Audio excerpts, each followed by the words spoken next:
mouth will speak the praise of the Lord, and all flesh will bless His holy name forever and ever. Let's pray. Father God, we are so thankful, Lord, for this opportunity. We can recognize, Lord, ang Lord ng presensya sa amon sa inyong gabi. Lord, salamat nga after the death of Nanay Gloria, Lord, we can also reflect sa amon ng pagkabuhi nga life is too short, and death is too short para God. So, kabay, Lord, nga sa inyong gabi ang imo Holy Spirit, mag-work sa amon nga mag-paway din sa amon, Panginoon na kami Ginoo manginhanda man sa pagtubang sa kaangas ng mga sitwasyon sa pagkabuhi. So we pray nga ikaw, Lord, mag-bless sa kalipusoon sa inyong mga kanakan, especially the family, nga sa inyo tayo Ginoo, emotionally, Lord, in pain, nag-struggle, Ginoo. I pray, Father, nga you will learn to accept, sa natabo, nag-relate sa pagkabuhi, especially sa kanakan. I-bless ka mo yung pag-asimba sa imo sa mga gabi. And this is our prayer, Father, in Jesus' name. Amen. Amen. For our opening hymn, let's sing Higher Ground.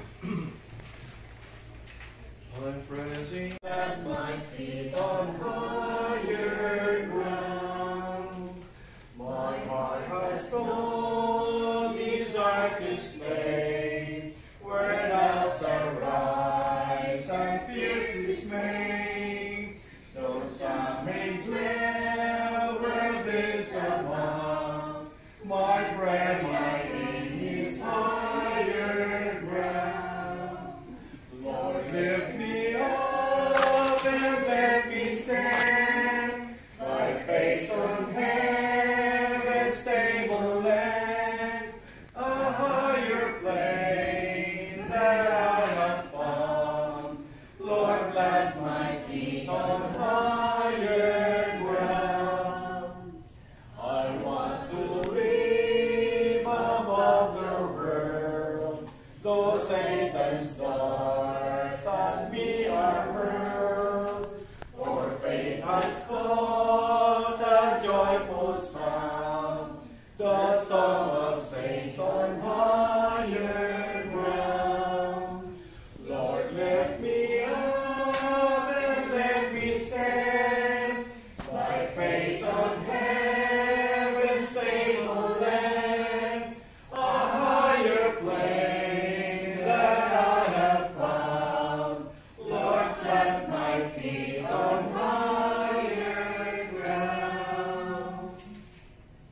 The question for us tonight says, may ara pala? Ang answer, basahon natin sa sandungan. Start. That I am not my own, but belong body and soul, in life and in death, to my faithful Savior, Jesus Christ. He has fully paid for all my sins with His precious blood, and has set me free from the tyranny of the devil. He also watches over me in such a way that my hair can fall from my head without the will of my Heavenly Father. In fact, all things must work together for my salvation.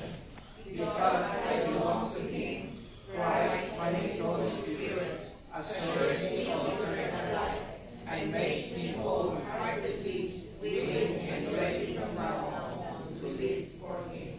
So, atong giving assurance na para sa kay Kristo Jesus. Siya sa kabuhi kag sa kamatayon, iya kita. So, kabay nga, ini siya mga atay sa talinong sa ato nga kalipusoon. Kaya ato sa matalupang daman nga ang pagkabuhi kit naton, na bilogay sa kay Jesus Christ. So, before we listen to the Word of God, let's sing another song. It is well with my soul. When peace like a river, sing. When peace like a river attendeth my way, when sorrows like sea billows roll, whatever my lot thou hast taught me to say, it is well.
as we listen to the Word of God, nga kada usapon ni Pastor Bong Yuno, Prophet sa Conference.